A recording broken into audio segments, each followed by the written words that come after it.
Good morning. Welcome to day 85. Girl, wash your hands. Today's excerpt from Jesus Calling was all about trusting the path that we are on. We're not here to walk anyone else's path. We're here to walk the path that God designed for us. And so it's very interesting and timely.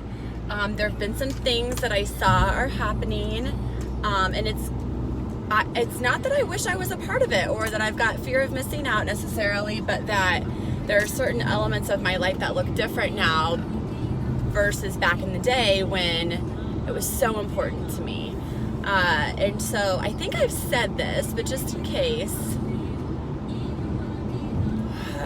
right before the virus struck as strongly as it did, I was telling a coworker, I really felt like I was on the edge of like I was 14 seconds away from just a complete meltdown and I'm a person who's got a strong capacity. I feel good when my life is full. I feel good when I am contributing and sharing my skills and gifts and talents, and it makes me feel valuable and worthy and appreciated and all the things that we look for on the outside that were always there in the inside. I just lost touch, or maybe I didn't lose touch. Maybe I never had access to it before.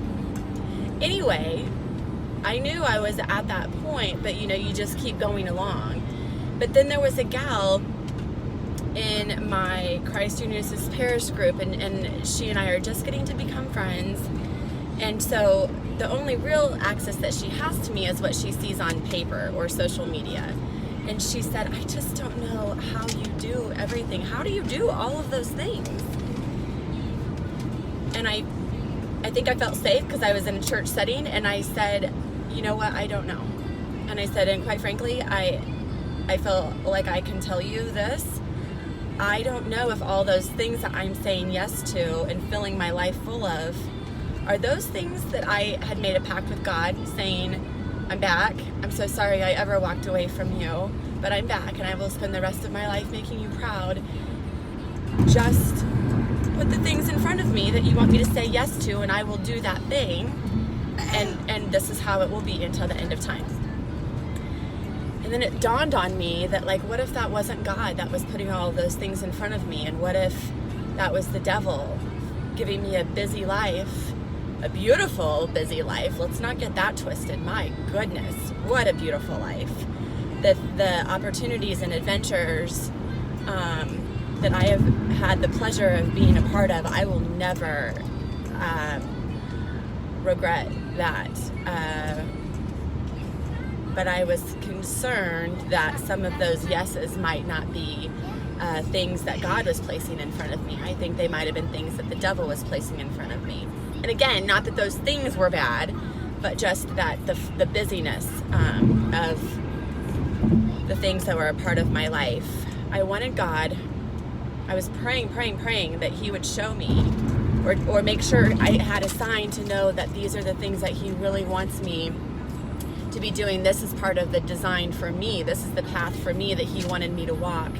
But it's really interesting because we also have a strong pact that I sometimes tend to be late to the game. So I need big flashing neon lights to say, here, do this thing, turn right now. No room for speculation. I gotta have 100% data and facts. And then this virus hit, and I'm not attaching that to God. I am not doing anything. I'm just simply saying that the universe and the energy and the flow and the everything that we ever knew to be true has completely shifted. And now it's up to us to decide what we want to take away from that. And what I'm taking away from that is I'm going to be eyes wide open as to what is still left standing for me right now, and what am I doing to keep the momentum going. What new opportunities are presenting themselves now, and are they, I'm not saying effortless, but are they, is there an ease of flow? Is my ability to contribute 100% bar none the best person to be contributing to this particular opportunity right now? And all of those answers are yes, and that feels really good. And I do believe that all of those answers that are yeses right now are God's / Jesus' calling to what the actual design is for my plan. So I love that we're trying to start every day off like that. I had to move the book. I moved the book to the coffee pot next to it because we all leave, or he doesn't leave. He goes to his office, but we must have the coffee. So I set the book next to the coffee pot. That way we won't miss it there. All right. Much love. See you tomorrow.